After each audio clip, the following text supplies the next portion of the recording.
नमस्कार, मैं दीपक गोठी राहुल शर्मा के साथ आज फिर उपस्थित हूँ आपके साथ, और हम बात कर रहे हैं, चलो आज खेलते हैं गाली गाली। क्या मतलब? गाली गाली, तू मुझको गाली दे, मैं तुझको दूं, और दोनों एक दूसरे को नीचा दिखाएं। बिल्कुल इसी काम पर, इसी दिशा में काम चल रहा है भारतीय जनता पार्टी का और आप कार्यकर्ताओं का। आम आदमी बड़े दावे के साथ कहता है कि दिल्ली नगर निगम में भारतीय जनता पार्टी का शासन फेल हो गया है। भारतीय जनता पार्टी दिल्ली नगर निगम चला नहीं पा रही। 46 निगम में दिल्ली नगर निगम हमारी जो है पूर्वी दिल्ली की, वो 45वें नंबर पर आ गई। शुक्र है कि 46 पर नहीं आए। अगर 46 पे आते तो हम कहते कि हम या तो सबसे ऊपर हैं या सबसे नीचे हैं, लेकिन नीचे से एक पायदान ऊपर चढ़ गए, इसलिए कि हम प्रगतिशील हैं, हम काम करते हैं, हम अपने काम की परिभाषा बताते हैं। और इसी तरह भारतीय जनता पार्टी ने एक कदम आगे बढ़ाकर 46 से 45वां स्थान प्राप्त कर लिया। ये दावा करती है आम आदमी पार्टी कि बिल्कुल नालायक हैं भारतीय जनता पार्टी के निगम पार्षद, किसी मतलब के नहीं हैं, नोट छापने की मशीन बन गए हैं। उसमें उनका ये दावा सार्थक भी है। दूसरी तरफ भारतीय जनता पार्टी कहती है कि दिल्ली सरकार बिल्कुल निकम्मी है, किसी मतलब की नहीं है। जो अपने कर्मचारियों को तनख्वाह नहीं दे सकती, वो सरकार किस मतलब की है। दिल्ली सरकार ये कहती है कि हमने लगभग 9,000 करोड़ रुपया केंद्र से लेना है, जो जीएसटी का है वो हमें मिल नहीं रहा, तो हम आगे खर्च क्या करें। तो भारतीय जनता पार्टी गाली देती है आम आदमी पार्टी की सरकार को, और आम आदमी सरकार गाली देती है भारतीय जनता पार्टी की निगम में बैठी सरकार को। दोनों गाली गाली खेल रहे हैं। मर रहा है गरीब आदमी, पिस रहा है गरीब आदमी। तो ये छोटी सी एक कहानी है जो आपस में ये सुलझा नहीं पा रहे। आज हम बात जो है वो कहते हैं ना कि खिचड़ी पकाएंगे। खिचड़ी में क्या होता है? दाल होता है, चावल होते हैं, पता नहीं क्या क्या होता है। खिचड़ी कहते हैं कि खिचड़ी का आनंद तो देसी घी साथ हो, अचार और पापड़ हो तो हो जाता है। तो आज हम खिचड़ी ही पकाएंगे, अर्थात कई विषयों पर बात करेंगे। दिल्ली सरकार में मास्टरों की पिटाई भी होने लगी।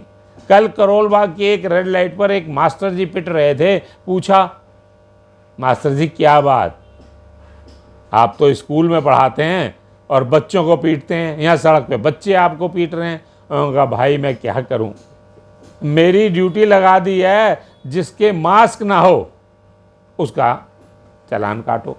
अब इन साहब के मास्क नहीं था, मोटरसाइकिल पर 3 जने थे। मैंने रोका, पूछा, मेरे साथ 2 होमगार्ड वाले भी थे।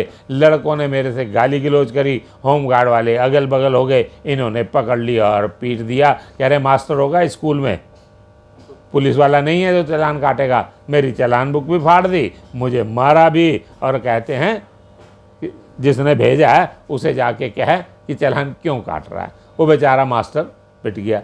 अब आप बताएं कि मास्क जो है वो आपकी और मेरे जिम्मेवारी है, इसलिए कि हम कोरोना से बचें। अब कोरोना से हम बचें, कैसे बचें? सरकार ने तो बता दिया। सरकार ने दावा किया कि कोरोना जानलेवा है, कोरोना से मरोगे। कोरोना के लिए लॉकडाउन किया, कोरोना के लिए शराब की दुकानें बंद करी, खोली तो लंबी लंबी कतारें लग गई। कोरोना का भय दिखाया और ये बताया कि जो कोरोना की चपेट में आ गया वो मरेगा। बड़े बड़े विज्ञापन दिए, विज्ञापनों में लिखा कि कोरोना है ही नहीं। देखिए, एक तरफ दहशत, लॉकडाउन, पुलिस वाला घर के बाहर खड़ा है, डंडे मार रहा है, क्वारंटाइन हो रहा है, इलाका सील हो रहा है, गली बंद हो रही है। दूसरी तरफ विज्ञापन आता है कोरोना नहीं है, कोरोना से बचाव का जो साधन है, आप अपने घर के अंदर बैठ जाएं और काढ़ा पिएं। और काढ़े की 5 आइटम भी लिख दी, काली मिर्च, तुलसी, लौंग, जो अपना शाद में शहद और जायफल, किसी किसी ने दालचीनी भी कह दी। अब जिसके मुंह, कहते हैं जितने मुंह उतनी बातें, उतने काढ़े बन गए। लोग काढ़ा पी रहे हैं, काढ़े से कोरोना भगा रहे हैं। कोरोना की दवाई नहीं, कोरोना भगा रहे हैं। सरकार दहशत दिखाती है, सरकार विज्ञापन में कहती है कि कोरोना कुछ नहीं, काढ़े से भाग जाएगा, अपने घर में छुप जाओ। अब कोरोना फिर आ गया। अब लोग तो मजाक भी कर रहे हैं क्योंकि सरकार ने अब विज्ञापन नहीं दिया, वो कोरोना ने पढ़ा नहीं इसलिए आ गया। अब कोरोना जानलेवा है लेकिन मेडिसिन नहीं है, प्रिकॉशन करना है। मैं भी आपको यही राय दूंगा कि प्रिकॉशन करें, अपना बचाव अपने आप करें। सरकार ने हाथ खड़े कर दिए हैं, कह दिया है जिसे जहां मरना है मरे, क्योंकि हमारे पास कोई इंतज़ाम नहीं है। बचाव के जो इंतज़ाम है वो आपको बता दिए, आप करें या ना करें। छोटे छोटे पॉइंट कई हैं, कईयों पर आज चर्चा। मेरा मन था कि आज हम खिचड़ी बनाएंगे, छोटी छोटी खबरों पर बात करेंगे, चाहे उसमें लद्दाख वाली हो। अब लद्दाख में गोली चल गई, कुछ सैनिक उनके या हमारे हताहत भी हुए होंगे जब गोली चली है। कोई गोली कंचा खेलने वाली तो थी नहीं, गोली गन में से निकली थी, तो लगी होगी, दोनों तरफ लगी होगी। दोनों सरकारें दावा नहीं कर रही, लेकिन गोली चलने का दावा दोनों सरकारें कर रही हैं। चीन भी कर रहा है और भारत भी कर रहा है। आप देखें कि, लेकिन खबर नहीं है, खबर चल रही है सुशांत और रिया की। सुशांत कौन था? एक कलाकार जो नशेड़ी था, नशा करता था। कितने दिन हो गए चलते टीवी पर। उसका ड्रग लाने वाला आदमी पकड़ा गया, ड्रग सप्लाई करने वाला आदमी पकड़ा गया, जो रेया पार्टी अरेंज करता था वो पकड़ा गया। सीबीआई जांच कर रही है। एक नचनिया मरा जो नशेड़ी था, और दूसरी तरफ पुलवामा में 40 सैनिक मर गए। 40 सैनिक, 300 किलो आरडीएक्स, उसका तो अभी तक पता नहीं चला कहां से आई थी। इसका मतलब क्या है?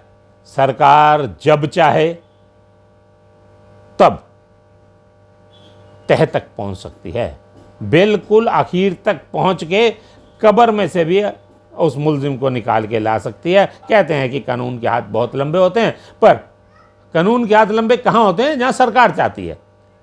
सरकार जब जब जो चाहे कर देती है, और जब ना चाहे तो हरी इच्छा। और आज की हरी इच्छा यही है कि वैसे तो कहते हैं कि राम का नाम अगर हम लें तो बुरा नहीं है। आप मुझे ऐसी जगह बताएं जब आप राम का नाम लें और आपको जूते पड़ जाएं। मेरी समझ में नहीं आया। मैंने कहा भाई ऐसी जगह मुझे तो समझ नहीं आती कि हम कहीं कहें कि राम का नाम लें और हमें जूते पड़े। कह रहे हैं किसी के जन्मदिन पे जाना और उसके बेटे को गिफ्ट देते हुए कहना राम नाम सत्य है, देखो कितने पड़ेंगे। तो भाई जी, हर शब्द का अपनी जगह अलग महत्व होता है कि कब क्या हो जाए कुछ पता नहीं। आज की बात यहीं समाप्त करते हैं, कल फिर मिलते हैं।